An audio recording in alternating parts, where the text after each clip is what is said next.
There are some stories which are quite inspiring because the person involved is not special. They are not the top of their class all the way through. They are not the best of the best. But they are the hardest worker. And sometimes, because they don't start out the best of the best, they're always prepared to listen to other people. And that can actually make them the best, especially for senior positions, because if you start out as being the smartest person in the room, then you always believe you're the smartest person in the room. You can believe your own hype. And that means you don't listen to other people in the room, which makes you very, very bad as a senior leader, because you need to listen to so many different people and synthesize so much information. If you start turning off, you're useless. You're pointless. You lose your function. Ernest King is famed for being angry the whole time.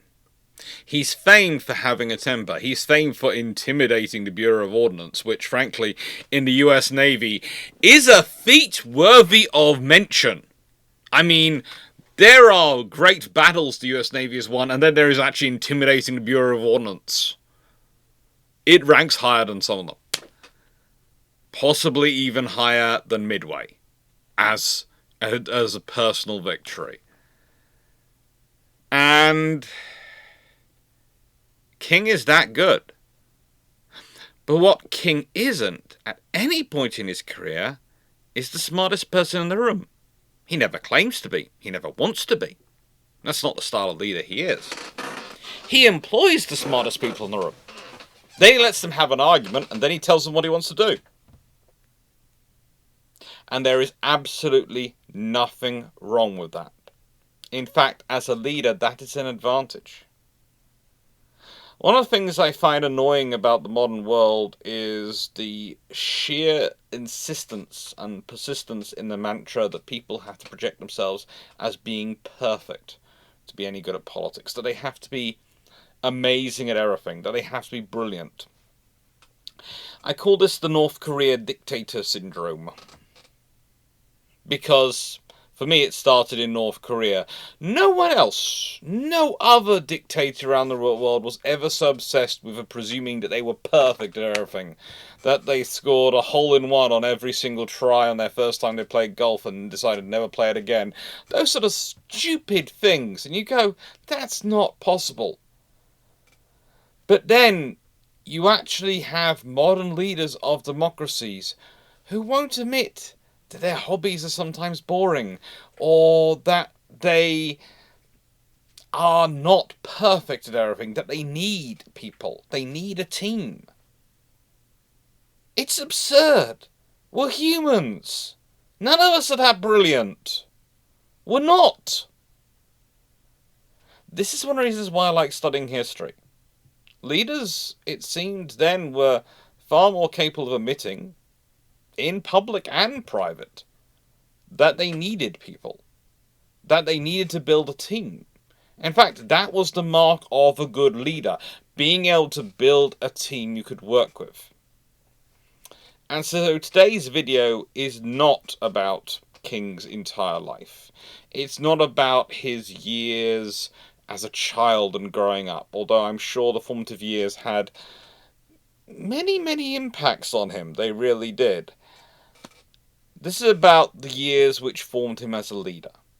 I'm not talking about his performance in World War II. That would have to be an entire video in and of itself. And I am not undisposed to the concept that for the Key Leader series, I will return to people and do other points in their lives after having done the points I wish to for the Year of Leadership.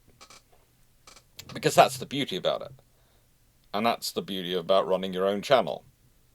I can do it. I can do this when I want to.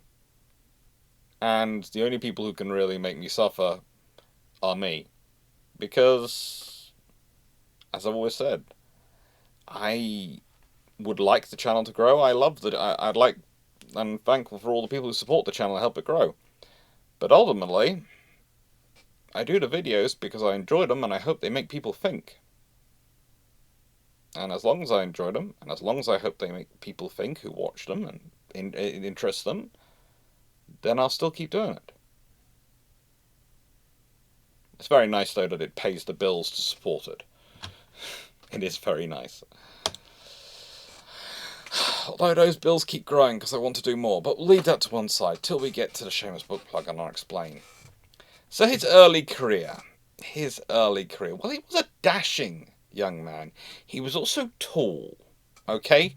This is one of the things you're going to notice when you start looking for him in the photos.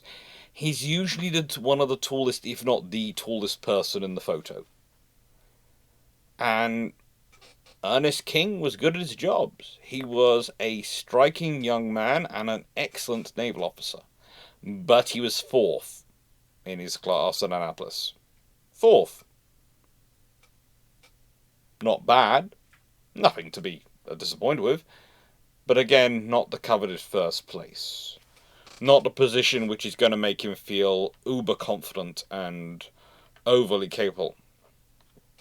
And his years of service, well, 1901 to 1956. He becomes a senior enough admiral, he doesn't get to retire, he only gets to die. That's something I like. I like that role. I like the idea that you can have officers who you've decided are senior enough they should permanently be on call to advise the government. They have the skills. I wish governments had kept that going.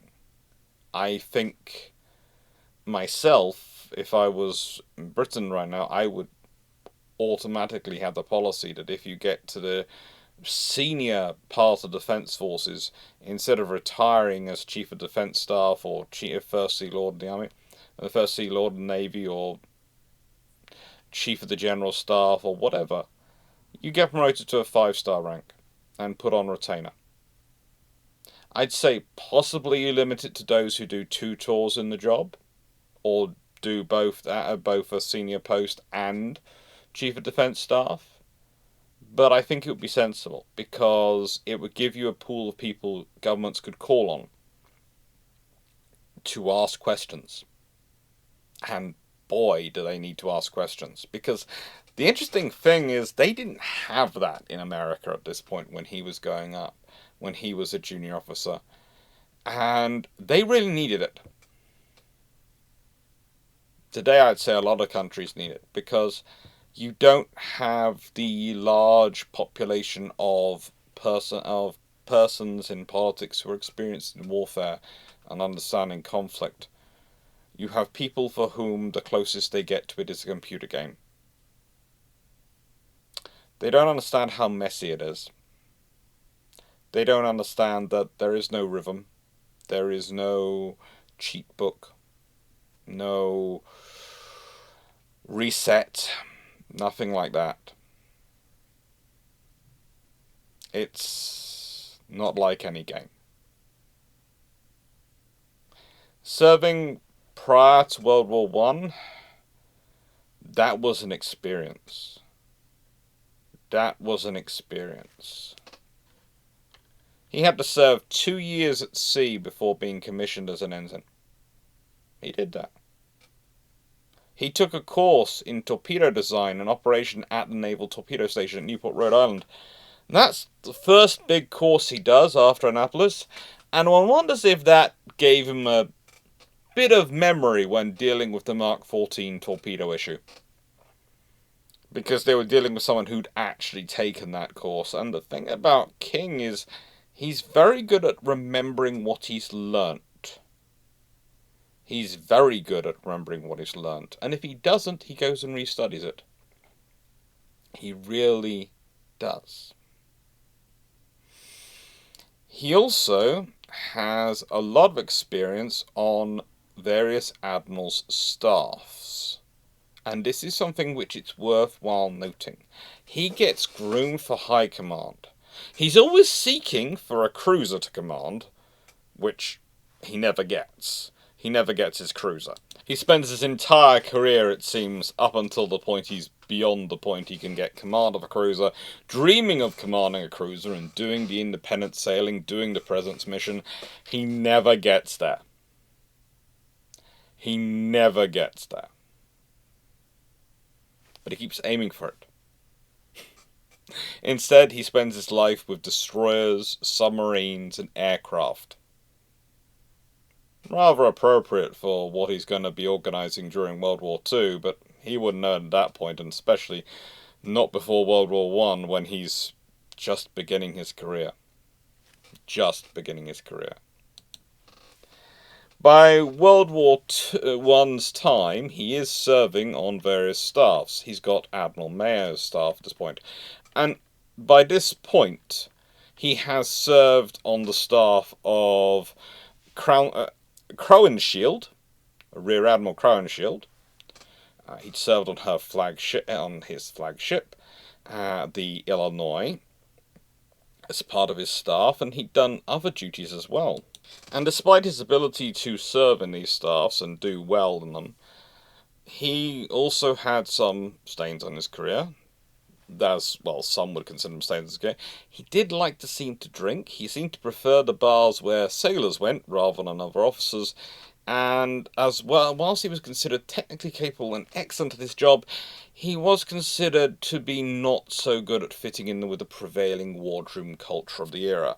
That is something which, frankly, would have probably caused him a lot more trouble in getting ahead in this period, if not for his eventual wife. Thank God, Martha Rankin Egerton, a Baltimore socialite, is how she's often described, married him, and she was the amazing enabler which actually helped him achieve what he could achieve. He also gets a teaching post before World War I. He had some issues in the Asiatic fleet, which had meant that he'd ended up being deployed to Washington for temporary assignment, and, well, when he was going through the retention board examinations, the president of Naval War College at the time, Rear Admiral Charles B. Stockton, was so impressed by his potential, he assigned him to the Naval Academy staff with the rank of full lieutenant, teaching gunnery, ordnance, and seamanship. That helpfully also cured some of the issues he'd been having in the Asiatic fleet by reuniting him with Matty. Thankfully. Then managed to get a posting and do some service as an engineering officer. I actually did it on board the USS New Hampshire. And, he's doing all this stuff, getting all this experience. And then war in Mexico is threatened in 1913. And he receives his first command, the destroyer USS Terry, 30th April 1914. And actually carries on, gets a more modern destroyer, the USS Cassin, and then moves the Atlantic Fleet Destroyer Flotilla as aide-de-camp to Captain William S. Sims. And after doing some time with Sims, in December 1915, he joins the staff of the then Vice Admiral Henry T. Mayo, the C&C of the Atlantic Fleet. He'd go to the UK as part of Mayo's staff. He'd frequently spend time with the Royal Navy, and this is probably the experience which sours him most on some of the naval officers he meets. Although he quite likes Sir Roger Keyes when he meets him, it seems, and he does meet Captain Dudley Pound, and a few others. So, whilst he's not keen on the Royal Navy, senior officers in some ways, he does actually make some friends there. What you have to understand is, I think he's always conscious of the rising potential of the US Navy. He's always conscious of what they want to be in the world. And he perceives anything as a threat to that as something which is a threat which should be dealt with, either diplomatically or otherwise. He manages to have achieved the rank of commander in July 1917 after only 16 years of service. 16 years. And when the Captain Jackson, who was the chief of staff, was injured in a motor accident, King was put up to replace him, given the rank of captain on September 1918. It gives him a good time. It really does. And by the way, this is where something interesting happens. One of the things he apparently did was he adopted a signature of manner of wearing his uniform with a breast pocket handkerchief below his ribbons. This was not normal in the American Navy. It was something he seems to have copied from the Royal Navy, where David Beatty had started it. King is actually the last to continue the tradition, and I find it a rather interesting tradition for him to have picked up. I almost wonder, and this might sound strange, if it's his own reminder to not behave like Beatty. That can sound strange, but if you think about it, if you're reminded by it whenever you put on the mirror of the uniform, and you've got it there, you go, I don't want to be like this. It's an option, but that's enough psychoanalysis, really. What we have to consider is, frankly, what's this forming to. And I have the great fun of actually having a PDF copy of his thesis on my computer. You can go get them yourself from the Naval War College. It's a lot of fun. They're basically equivalent of their PhD thesis. And by the way, I would say this. Having read through all of the ones in his year group, there are some officers who've written a decent length one, and some who, frankly, I would have failed. Because in comparison, they have like a dozen pages, he has like 40 pages of content. There is a difference going on here. Now, I know they're, to an extent, not judged by length, but by content and quality, but there's still a problem going on here. And it's in this period I think he's learnt these lessons which he'll expand on in his thesis. And let me just expand it out for you to be able to read it. You see, it starts off with, the conduct of war has already been shown to depend upon 1, its cause, 2, its purpose, and 3, its nature, all of which are clearly and surely founded upon the national policy which has given rise to a state of war. Now, I have to admit,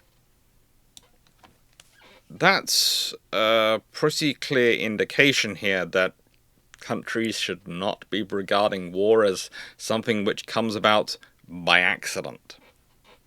There is a national policy which has given rise to it.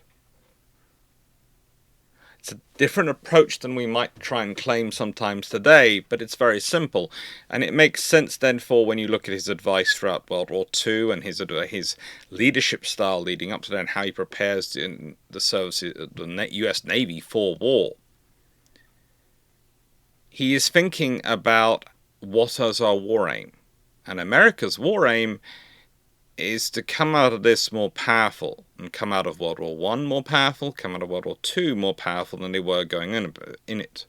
Come out as a recognized great power, if not the power in the world.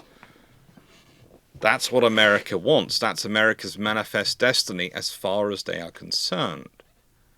And that is the national policy which you're looking at.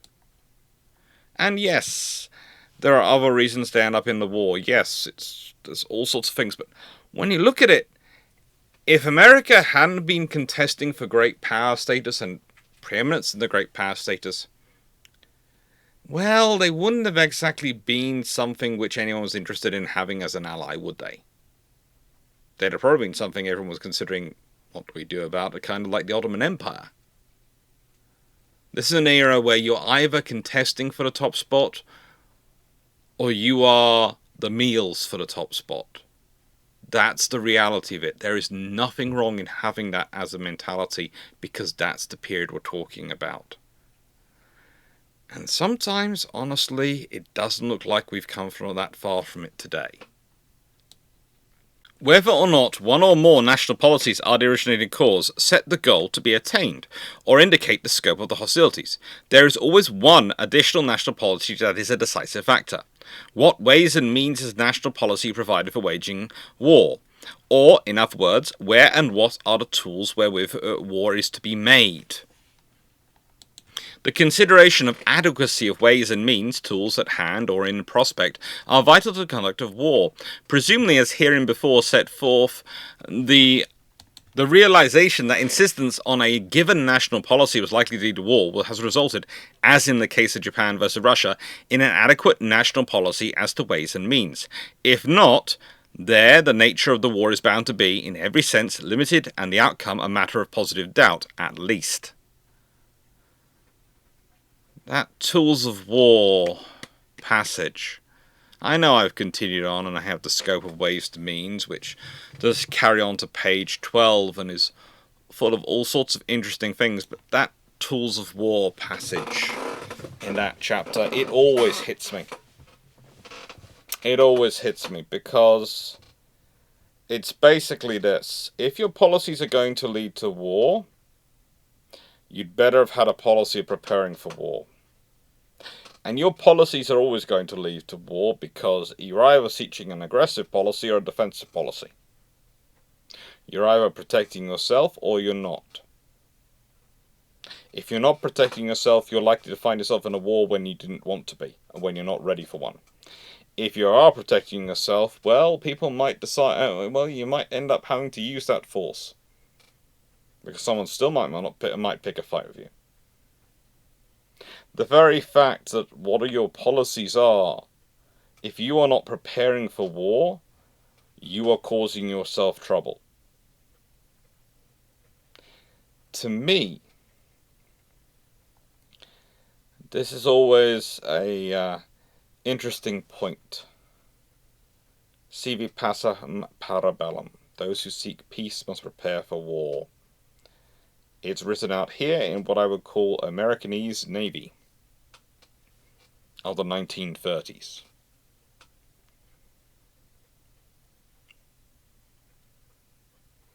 It could be summed up in a little Latin phrase, but that won't work because the audience won't read it. But here he's given it out. You're going to find yourself in a war. Prepare for it. Whether you like it or not, you're going to find yourself in a war. And I think that, for me, comes from his World War I experience. His World War I of watching all the attempts by Wilson and others to avoid ending up in a conflict. All the staffs debating it, all the things. And then they found themselves into it and they were not prepared. I've talked before a lot about how the different nations are exercising their ghosts from World War I in World War II.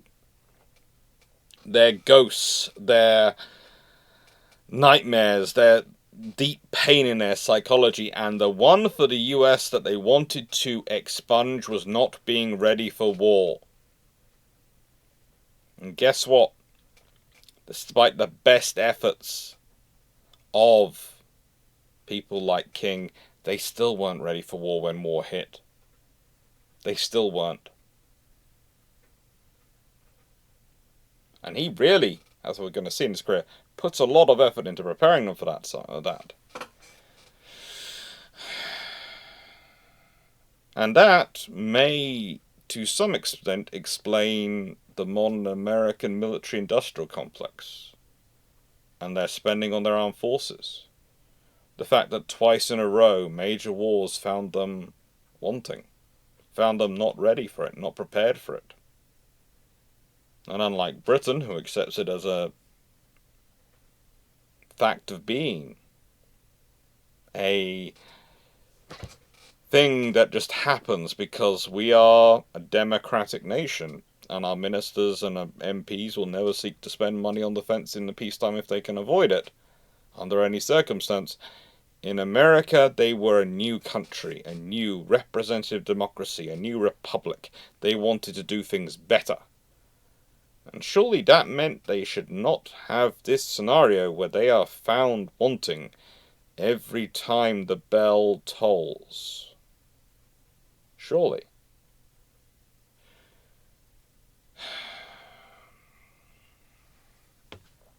I have to say, this thesis as a whole is a bit of a glaring indictment.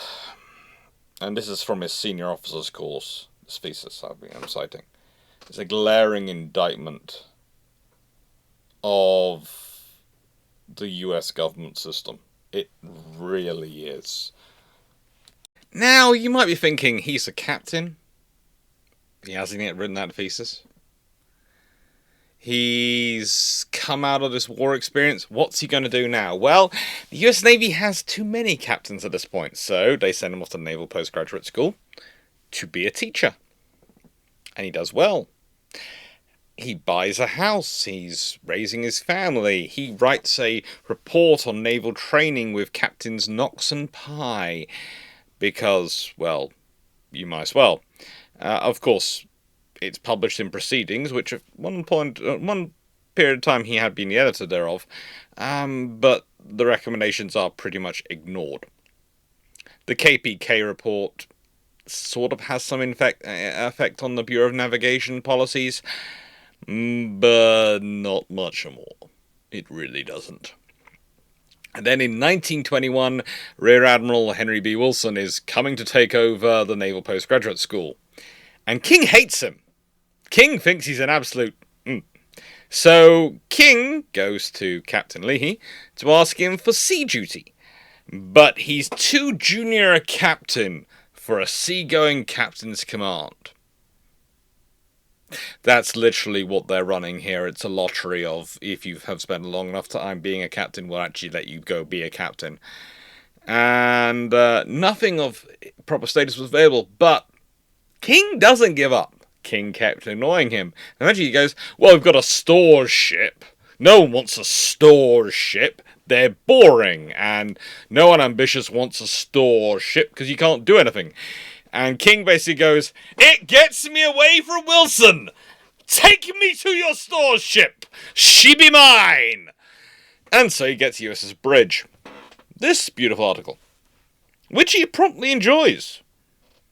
And, let's be honest, he has her for a year. And then he goes to Leahy again, goes, look, I've done this for a year. That's pushed me up the seniority ranks, hasn't it? And he's going, dang you, it has, because it was a seagoing position, but no one wants those. So, anyway, why are you annoying me? Because I want a destroyer flotilla. I want it now.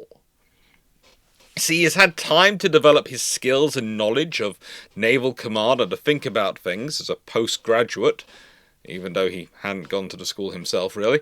And he's had time as the store officer to learn about logistics. And, he's going, I want a division of destroyers. I have command of destroyers. I'll take a flotilla, or maybe a cruiser. I'd really like a cruiser. I so want a cruiser. And Leahy goes, well, I'm a captain, and I'm in charge of the appointments, so, okay, fine. I've got something I can offer you. All right. Are you interested in submarines? King goes, have you seen how tall I am? I can give you command of a submarine division. It's either that, or maybe you go back to spend time with Wilson. I'll take the submarine division. I'll take it. And so he goes to a training course at the submarine school in New London, Connecticut. He gets to fly his Commodore's pennant in USS S-20. But he never earns his dolphins. However, in a rather strange quirk of fate, he does actually propose and design the dolphin insignia that's now used. But he never technically earns his submarine warfare insignia, his dolphins. But he commands a submarine division.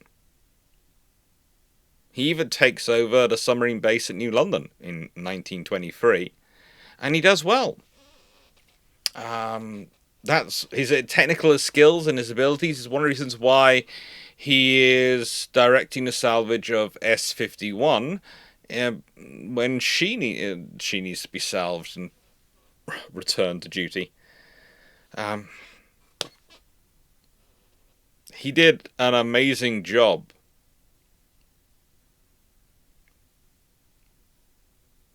An amazing job and it was a very tough job working on it. And it wasn't the first one he'd had to do the salvage work on. One of the main roles of the commander of the submarine service at this point in commander of submarine divisions was to run salvage operations when the submarines didn't come back. And that must have been some hard training. It must have been some really hard training. For a man like King, who expects the best of himself and is training others to be as good as they can and tries to listen and include people in his discussions, the death toll of the submarine command at this point in peacetime must have been horrendous. But in 1925, he gets a new champion. He makes friends with another Rear Admiral. Before we get into that, it is time for the Shameless book plug. It's a Shameless book plug. I do like plugging this book. I do like it. I like the book. I've read, in my time, I have read the reviews on Amazon, and I make it a policy to not believe either the good ones or the bad ones, because one could send you into a space of massive ego, and one could send you into a pointless era of despair. There was one person who wrote, "Did I not have a copy of Nelson to Vanguard?" I seem to remember. And I'm fairly sure somewhere around here I do have a copy of it. It's just not in the book list because it wasn't used in that work. I preferred to use primary sources where possible. I'm always quite surprised when people are more obsessed by what secondary sources you've used than primary sources. They're more worried about whether I've used other people's books in it than I've gone and found the actual primary source information to go and look at. I do acknowledge there is a problem with the lack of maps in there. There is two reasons for this. One, my lack of ability to draw, and two, the expense of the ones we chose to include. That's the thing. It was put together during COVID, and there were a huge price bump up on certain things and other things. But I still think for a first book, I'm proud of it. I am proud of it. It does remind me, though, with the next books coming, I should probably try and get someone to do some maps for for that book before it's published. I've got pictures lined up for it now. I've got all the text pretty much I'm happy with, but the trouble is the longer I put it off publishing, the more I tinker with it, and that makes problems. But, yeah, it's gonna be sent out to some friends for editing soon, and then I'll probably ask for others to volunteer. But it should be out as soon as I can. And the reason I'll do it that way with sort of some alpha and beta testing in terms of reading is because it's self-published, and so it's entirely relying on my ability to check the spelling and punctuation and grammar, which is okay. But I still remember some of the discussions I had when this was being edited, and getting other people to check it always gives you that reassurance that, well, at least someone else has read it, and hopefully, they all spotted any errors you haven't. I think one of the problems that happened, and does happen at a certain point, is you've read your work so much, you see it as you want it to be, not as it actually is. And I have had that conversation before people over papers.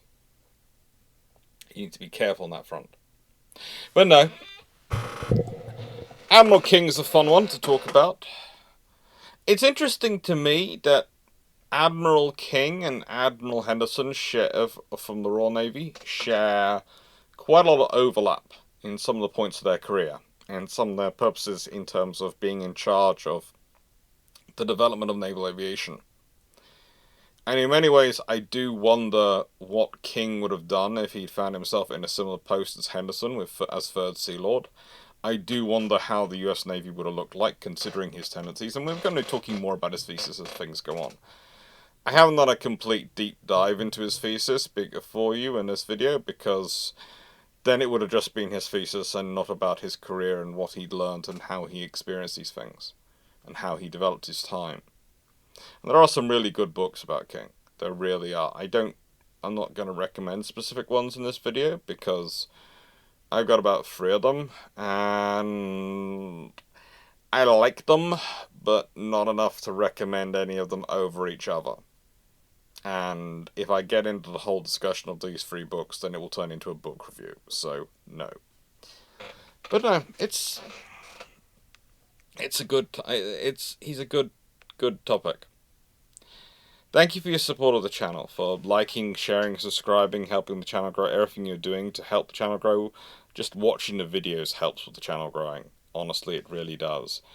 The people who do, who then don't just subscribe, become members or patrons, and all those things, the Ko-fi donations, that really helps fund the channel and allow me to basically devote 3-ish days a week to it at the moment.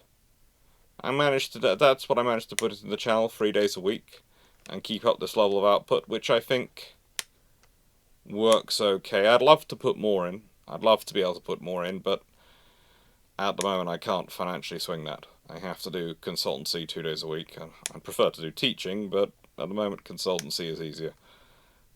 If you haven't realised, at the moment there's a lot of interesting things going on in the university sector, and there aren't as many history departments as there used to be, and the ones that are also quite cutting down on the extra contract staff. So it's fun times, but we live, we learn, we adapt, we overcome.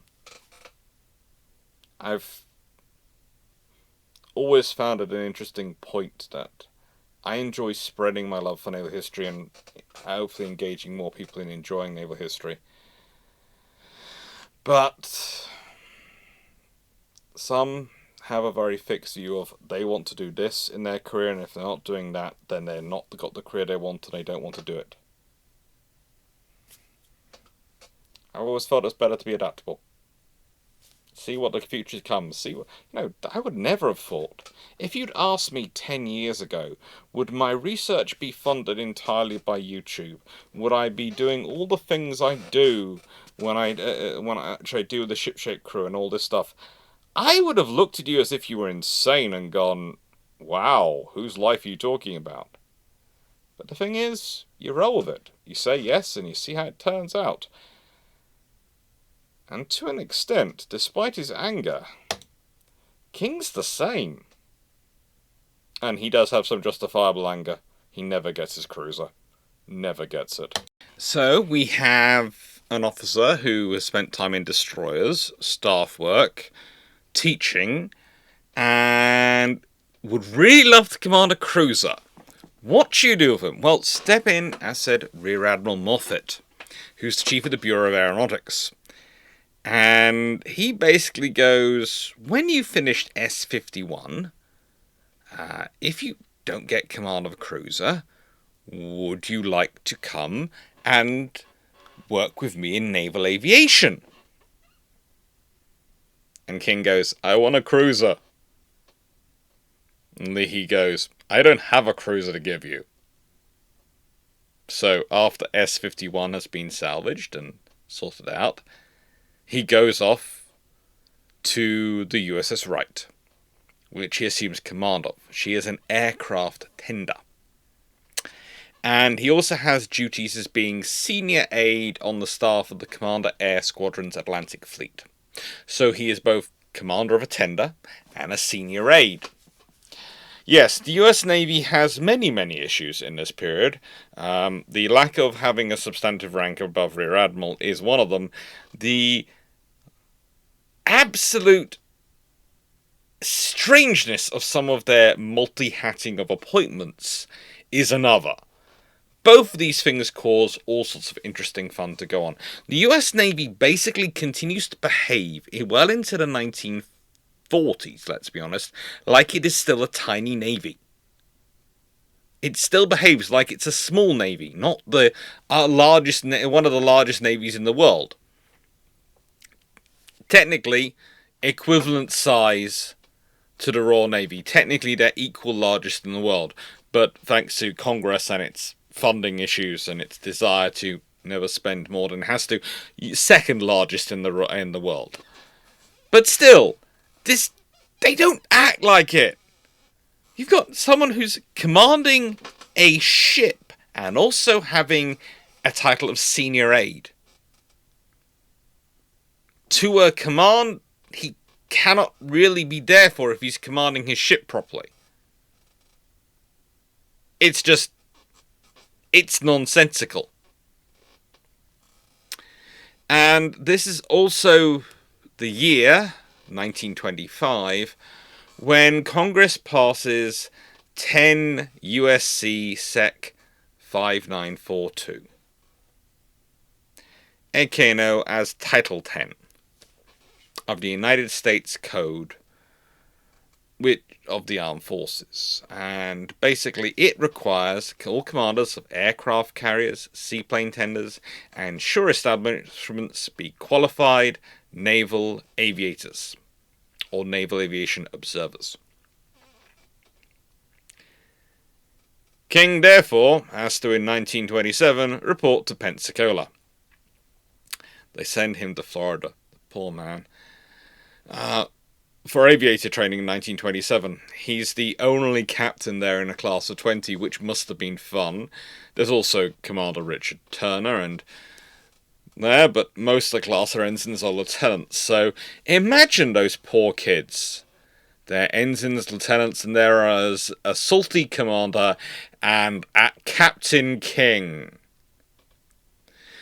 Do you raise your hand or not when the instructor's asking a question? Because if you raise it before the captain, are you showing up the captain? And if you don't raise it, that means the captain's going to realise you don't know it. In which case, he might critique you for not knowing it and remembering it. And remember, he's here as a captain, so he's here to go for a position where he will be outranking you. This is not good. In no scenario is this good for the morale of those poor pilots. It really isn't. Now, in this period, his only loss of the command of USS Wright took place when he was asked to go off in, well, how do I put this? To assist with salvage of the USS S4, which had an accident in 1927. And Captain King was called back to his old role to basically oversee her salvage because he was the best at it. So he's called back. And so 1927-28, he's off doing that. But no, he has his time on the right, and he, between 1926 and 1936, he pretty much, until he reaches 50, when he has to be accompanied, he's accomplishing 150 hours of flight annually, and he's usually travelling solo, flying to Annapolis for weekends to visit where his family is living, because he's left his family in a house in Annapolis, because that's where he bought a home. He's done well. He actually, at this point, 1929, becomes Assistant Chief of the Bureau of Aeronautics under Moffett. Moffett really likes him. They quarrel frequently. It's unsurprising. But that's fine. They still like him. And eventually, John Henry Towers replaces King, and King gets command of the Naval Station Norfolk before going to get command of Lexington in June 1930. And the thing is, that's Moffett being really cruel, because he's been wanting a cruiser all this time, and finally he's got a ship with 8-inch guns. But it's lusty Lexington. It's Lexington. No wonder he looks like this. He's both proud, I've got a ship with 8-inch guns, and look at the staff around me. Look at what a ship I've got. But it's a carrier. It is a carrier. And he will command her for the next 2 years. And he'll cause issues then because he returns to his Asiatic fleet ways. Now, he has a very active social life, which earns him censure. You notice the story again with US officers. He likes to drink. He likes to apparently go socializing with junior officers and partying with them. He ignores the complaints which come in about his officers flouting prohibition and blue laws, where they're not supposed to do things on Sundays and things like that. And there are even rumours of affairs and women, him being lusty towards women. Might be where the lusty Lexington comes from. I would say I take some of these with a pinch of salt. Some of them possibly do have smoke. But I take some with a heavy pinch of salt, because one of the things you have to consider, he usually has his wife with him in shore postings, often does, and his 7 children. And more importantly than all that, fidelity of service is important in the US Navy. And fidelity of elsewhere is a judge of whether your fidelity of service. There are lots of rules which can cause you trouble if you break them, and easily get you written off the command and promotion track. And King wants to be a rear admiral. He enjoys commanding Lexington. He enjoys taking part of her in exercises. He enjoys the things he gets to do with her in 1930 and 31 into 32. He enjoys all these things. There is a lot for a man to risk in that scenario. I'd also say that such rumours are pretty much a constant of the politics in the service. Again, it reminds me sometimes of Grant, but of other officers in USN service. It's not quite as bad as Career of the Joseon Court. Not quite as bad, but it is getting there. In that, with the positions at the top being quite so hard to get to Rear Admiral, and then even higher than that, even more difficult, the politics that gets played, it's amazing. The intrigues, the infighting. Honestly, the whole scenario makes Turner and his stint as our head of operations, and what he does with intelligence and everything else in the run-up to World War II, seem almost rather bland. That is the US Navy of the period. It does make the Game of Thrones look, frankly, polite in some regards. Okay, they don't have dragons and eating people and all that, but Master of Whispers? Oh, so many candidates for that role. So many candidates. And that leads us quite nicely with all this going on and all his experience in aircraft carriers and aviation, submarines and destroyers, that we get to his time in the Naval War College, which he does expect to end up becoming head of. He expects to become head of. He expects to become president of the Naval War College. And he buys a house with that belief. Because the Pratt at the CNO, the Chief Naval Officer, William Pratt, has advised him for that. And advised him. And one of the reasons why he might have done quite as verbose a thesis for it is that he was going to become head of it, so he needed to show his credentials. He did need to show his bona fides. And this is interesting, because this is pages 26 to 27. This overlaps them. While we have narrowed the scope of our consideration to the present prospective potential enemies of Great Britain, Atlantic, and Japan, Pacific, we have still a very large matter to deal with, and must try to continue to deal with it only in the broad and general sense. Now, what I have to say I do love about this is he limits Britain to the Atlantic. And I always think this: if you believe in any war where America and Britain fought each other, America would get the benefit of just fighting on this Atlantic coast, you have no idea how mean the Royal Navy could be. And also, here's the thing: a couple of battle cruisers can go out and cause enough trouble in the Pacific that you have to send quite a chunk of your fleet to deal with them in the Pacific. And anything you have in the Pacific is not there in the Atlantic when the home fleet and the Mediterranean fleet come crushing in. That is not beyond the scope of the Royal Navy's understanding of how to fight a war. There's also the joy of Japan. So, all these things coming in whenever, you can limit Japan to a Pacific war, I do agree. Suggesting Britain is just an Atlantic opponent? No. But there again, I take a lot of the enemy Great Britain scenario stuff as being almost the thing of, look, this is the worst case scenario if the other largest navy in the world ends up fighting us.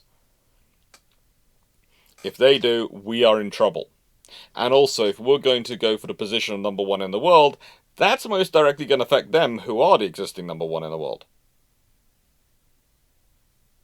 Or at least definitely were the number one in the world prior to World War One. It's now a more confused position. If we're going to take their position, they might fight over it. So we've got to consider them as a potential enemy. We've got to be prepared for that worst case scenario. But let's be honest, the realistic our enemy, especially in 1933, is Japan. And this is where he gets into some real fun. He really does get into some real fun. Historically, despite Washington and others' experienced and cogent advice to make due preparations for war, it is traditional and habitual for us to be inadequately prepared. This is the combined result of a number of factors, the character of which is here only indicated: democracy, which tends to make everyone believe he knows it all. The preponderance inherent in democracy of people whose real interest is in their own welfare as individuals, the glorification of our victories in war and the corresponding ignorance of our defeats and disgraces, and of their basic causes. The inability of the average individual, the man in the street, to understand the interplay of cause and effect, not only in foreign but in domestic affairs, as well as his lack of interest in such matters. Added to these elements is the manner in which our representatives' republican form of government has developed, as to put a premium on mediocrity, and tend to emphasize the defects of the electorate already mentioned. Too much, by far, do representatives have to depend for their re-election upon the real benefits procured for their districts, thus leading to the scrutiny of national expenditure from the point of view not of the good of the whole, not even of the greatest good of the greatest number, but rather of the individual, whether voter or official. When to these attitudes are added our national altruism, our belief in our own capacity to do well or at anything we undertake, together with childlike trust and faith in our destiny, we appear unable to appreciate preparedness even when, as individuals, we carry fire insurance on our houses and collision insurance on our cars. The man was on fire! I mean, this thesis is worth a read, but it's a damning indictment of every single thing of democracy. I almost felt a kindred spirit when reading it. He makes more digs at elected officials than I do, and actually gave me some new lines to use against them. I mean, it was impressive the first time I read it, and every time I reread it since, I've learnt more. The subtlety of the insults, they do stand up so well. And the thing is, if we consider the preparedness of the various organizations of the US Navy, the one organization you could say is, to an extent, prepared for war is the Bureau of Aviation. The one organization which is really prepared for war of the Naval's bureaus. And that's a weird one. Wonder why that happens. Wonder why. Well, sadly, in 1933, his friend and verbal sparring partner, Rear Admiral Moffat, dies in the crash of the airship USS Akron, which I've already covered on this channel. King immediately received orders to the temporary rank of Rear Admiral and promotion to Chief of the Bureau of Aeronautics. And King immediately sets about securing his promotion. He managed to get a managing editor of the Virginian Pilot newspaper, Winder R. Harris. He managed to get Senator Harry F. Byrd, who then writes to Franklin Roosevelt, lobbying for King's permanent appointment. Admiral Pratt listed King as his fourth choice, behind Rear Admirals Reeves, Yarnell, and John Halligan Jr. He was still hoping for King to go to the Naval War College. However, the new Secretary of Navy, Claude Swanson, had spotted King when he was working on a salvage of S-51 and S-4, and he wanted King as the Chief of the Bureau of Aeronautics. He got it. He got the promotion to Rear Admiral on 26th of April 1933. And one does have to wonder whether the CNO was playing games, because he appoints him to it in a temporary role.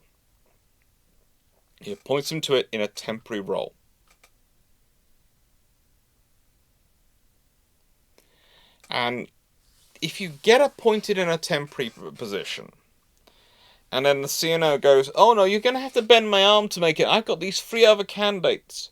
Yes, he's the first person I thought of when I wanted someone to take it over in temporary role. But I've got other candidates. Honestly, you're having to bend my back. One wonders if Pratt is playing politics.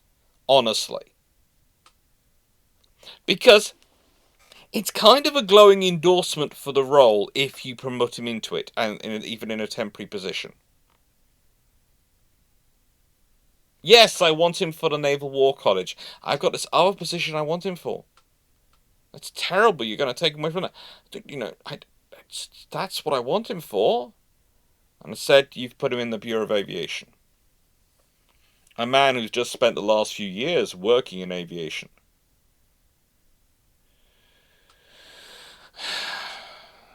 Now, well, he starts working with Leahy, who's the Chief of the Bureau of Navigation, to work hard to increase naval aviators' numbers and their training. They established the Aviation Cadet Training Program, aiming to recruit college graduates as aviators. The new CNO, who takes over after Pratt, Stanley, manages to get into a tempestuous relationship as he tries to assert that the CNO should be dominant over the Bureau Chiefs, who are of course confirmed in their positions by congressional hearings and things, and they have to get their promotion to Rear Admiral for the post thanks to congressional approval. So there's all sorts of politics around their role. Unfortunately for Stanley, he has Leahy, Swanson, and King as 3 of his bureau chiefs. And they argue back. And Stanley is going, Pratt never had to deal with this! And Pratt's going, haha, left you with it, enjoy it. What can I say? It was good positioning. It was really good positioning. Now, King has fun. He does have fun. He likes to go and meet up with congressmen all the time. He likes to go and have talk with various companies. He does actually appear before the House Appropriations Committee on a couple of occasions. And he's often questioned their contractual arrangements with various companies. The thing is, he's warned his forthrightness might cause trouble. But King still goes in and goes straight for the jugular. He points out that Pratt & Whitney are able to make profits of 45% on engines because they're the sole provider.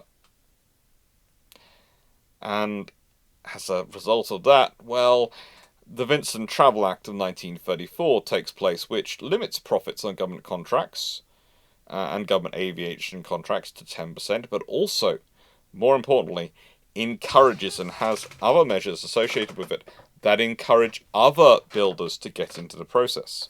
And this means instead of them upsetting their sole provider, that sole provider gets competition. That sole provider gets competition.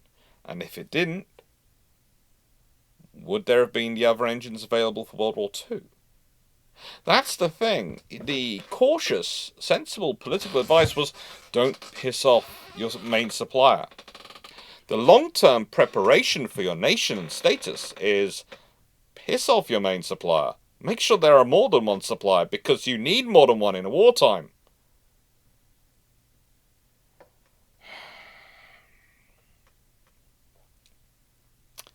Now, he does have some issues. In 1936, there are only 2 seagoing aviation flag billets, senior posts. Commander Aircraft Battle Force, which is a Vice Admiral's post, that commands the Navy's carriers. And Commander Aircraft Base Force, a Rear Admiral's post that commands seaplane squadrons. King wanted the former at his conclusion of his tenure as Bureau Chief.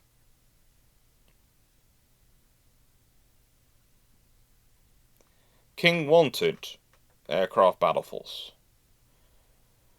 But he gets the base force because Stadley, as CNO, is basically upset with him. He actually then survives an air crash. However, the problem for Stadley is he's succeeded by Leahy in 1937. And Leahy likes King. He's worked with him before. And he also knows how annoying he is when he's asking for promotion and asking for a cruiser billet. And so, I think Leahy, in desire to cause even more fun for his old friend and to wind him up even more, decides to promise him, I will give you another battle cruiser. And King knows exactly what it was. USS Saratoga as your flagship, as now the Vice Admiral and Commander Aircraft Battle Force. Yeah.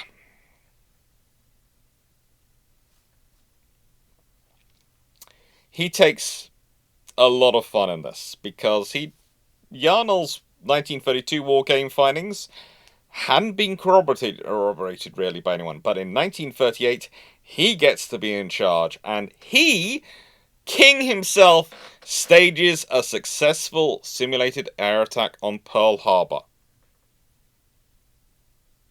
King does it in 1938.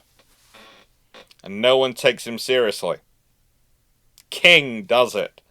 And honestly, his ranting about it is probably what leads to what happens next in his career. Honestly, it probably is. And he keeps on banging about this. He's the guy who develops so much to do with the fast carrier task forces. So many of the ideas of the interwar period and the late 1930s that go into their World War II success come from King's tenure and King's development of these things. And yet, on the 1st of July 1939, instead of being appointed Chief Naval Officer or CINCUS, Commander-in-Chief United States Fleet, he reverts to his permanent rank, Rear Admiral, and is assigned to the General Board, what was considered at that time the Elephant's Graveyard, where officers mark their time before retirement. That's it. He's been too outspoken. Kind of like Richmond and a few other officers were similarly because of their outspokenness, because of the lack of preparations of America for a coming war. And let's be honest, in July 1939, it was not long away. And this would have been the end of King's career. This would have been the end of his career if it wasn't for his attitude. Okay? For March to May 1940, he accompanies the Secretary of the Navy, Charles Edison, with Edison's aide, Captain Morton DeLeo, and Edison's friend, Arthur Walsh, on a tour for roughly 6 weeks of the base in the Pacific.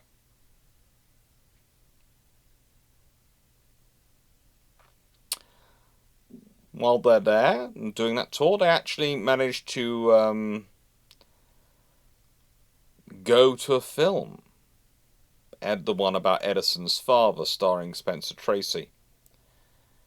And during this point, Walsh, Edison's friend, who turns out to be more connected and is very, very interesting in terms of American politics in this period, and certainly someone to look up. If you don't know, he's described as a civil servant, businessman, and soldier who serves as a junior United States senator for a period during World War II. He's an experienced political operator, okay? Having him along is basically having the eyes of the Democrat Party with you. And that group of 5 at the top there, that's them. That is them. Walsh remarks to King, "I understand that you shave a blowtorch." King said, "That's a exaggeration." But still, they managed to make friends. Walsh even enjoyed the story so much he managed to get a scale model of a blowtorch made by Tiffany presented to King. It's always a lovely thing when you get these sort of treats. Anyway, when they get back to Washington, and this is May 1940, Edison, the Secretary of Navy, has grown so fed up with hearing King blast on about how the Navy isn't prepared, including especially in terms of anti-aircraft defenses, that he actually does something almost unprecedented at this point. Almost, I say. At least not completely unprecedented, but almost. And gives him a special assignment. Improve the AA defense, the anti-aircraft defense of the fleet. And, well, he has fun with this. Remember, we're talking about the same man who'd taken part in some of the experiments in February 1939 with the radio-controlled drones, which had shown how difficult they were to be shot down. And so King looks over the plans of everything, all the ships that are under construction or in service, and starts to make a list of what kind of weapons should be fitted, what kind of weapons need to be fitted, where they should be located, what should be removed to make way from them. It was a request for a total of $300 million to carry out the program. This leads to Edison writing to Roosevelt, recommending King for Sincus again. Roosevelt decides against it because King's a heavy drinker. I mean, seriously. By American standards, that means he has 2 martinis, not half of one. I have to say, I do find it funny when they're Americans described as being alcoholic or heavy drinkers. Usually it's heavy drinkers. Because I look at what I described as drinking and as their definition of heavy drinker, and then I think about my British academic colleagues, let alone the French and Italian academic colleagues I've worked with over the years, or the Spanish ones. And honestly, those poor people wouldn't even qualify as mild drinkers. In fact, they might even be put in the same category as me, a non-drinker entirely with their consumption. But we'll leave that to one side. We will leave that to one side. The thing is, Roosevelt might be unsure of him because of his drinking, but Stark, the current CNO at this point, Chief of Naval Operations, likes him. He thinks he has a talent for strategy and command.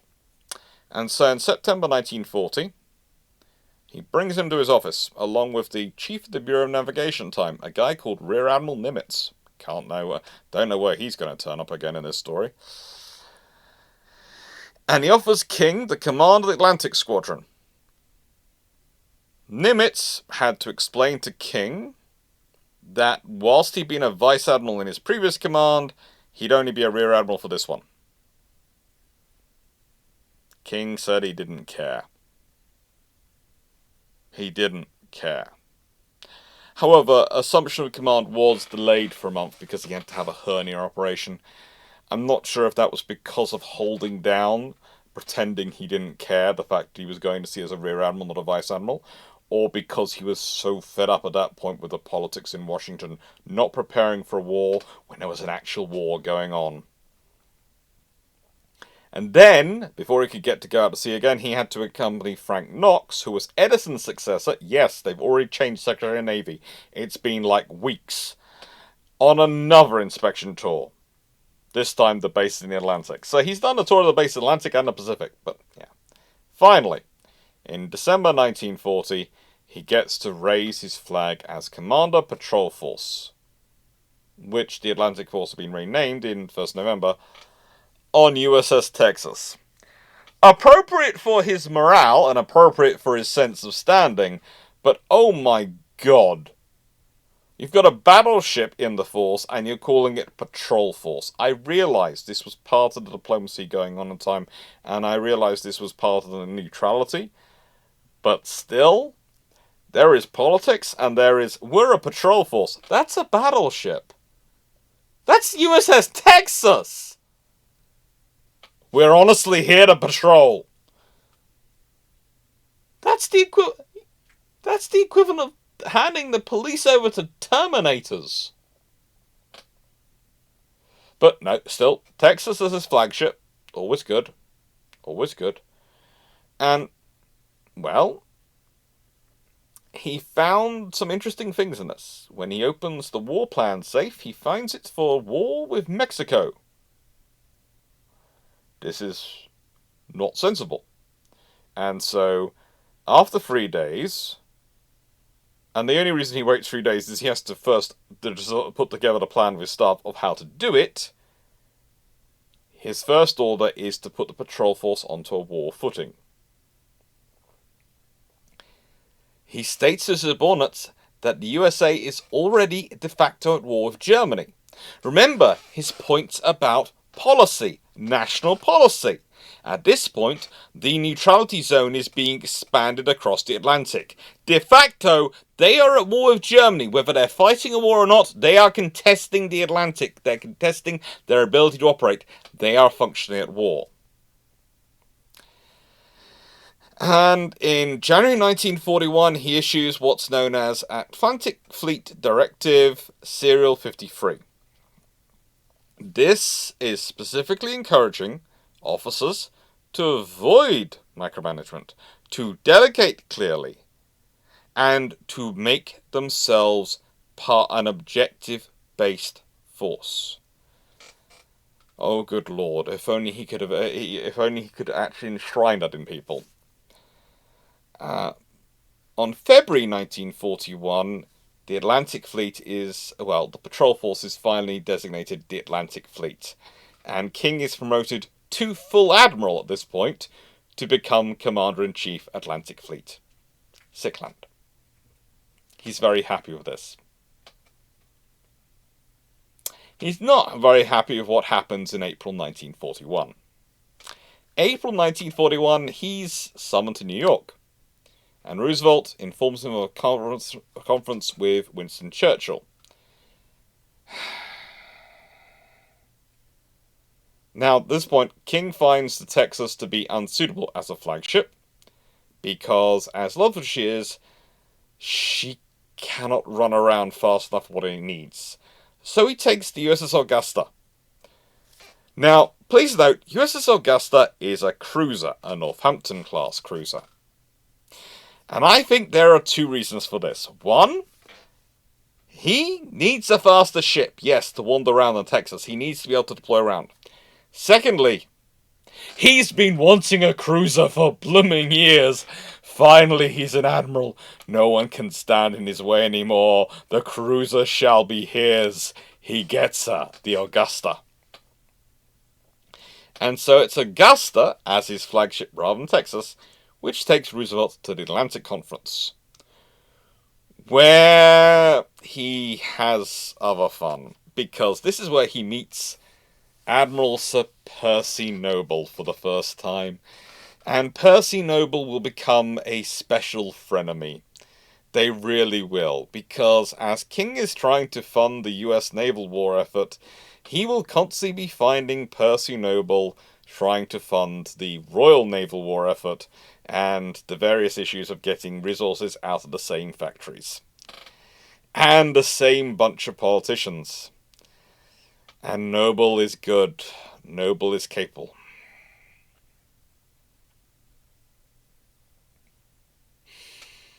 And they work out details for how to escort the US Navy's convoy, how to escort, with US naval forces, convoys to the halfway point across the Atlantic. Which forces the Germans to cease operating in the Western Atlantic for a while. And that is when, of course, Roosevelt feels more emboldened and he starts pushing further and further because he wants a war with the Germans, he wants to step into the war, but he can't do it till the Germans attack him. So again, King is being proved more and more correct. And that's why in July, King's creating Task Force 1 to escort Marines to the occupation of Iceland. Now, they have all sorts of fun with this. They technically start out with convoys have to be American, but, anyone can join them, and the fact that those convoys at mid-ocean manage to meet their Royal Navy and Royal Canadian Navy escorts is just a wonderful piece of theatre, isn't it?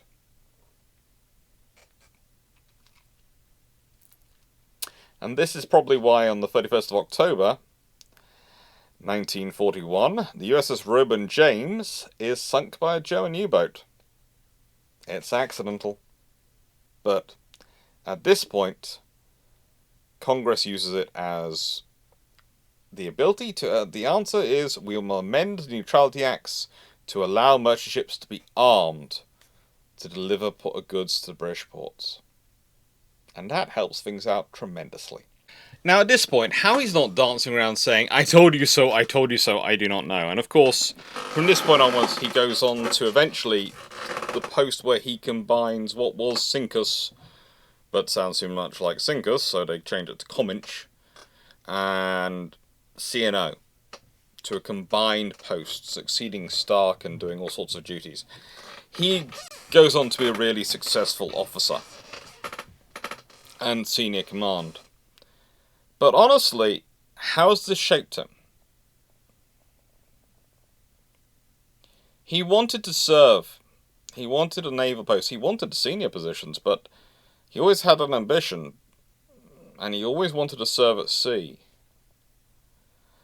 I think I understand why. And he did love the Navy. He really did love the Navy. But I think more important than all of that, he wanted to be the best naval officer he could be for the Navy.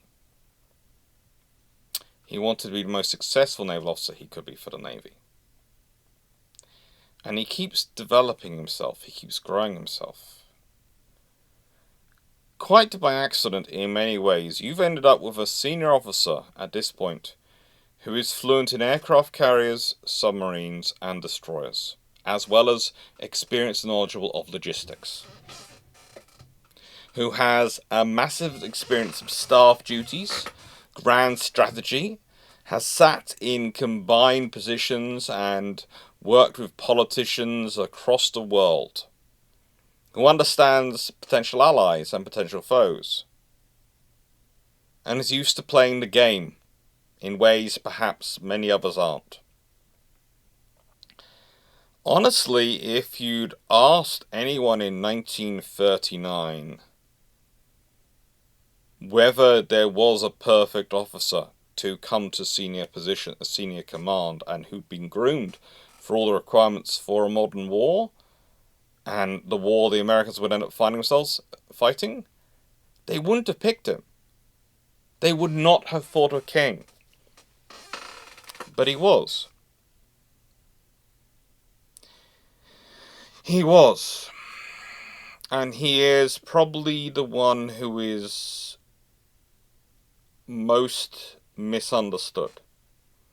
Because his anger, the easy stories about him, write off the subtlety of the man.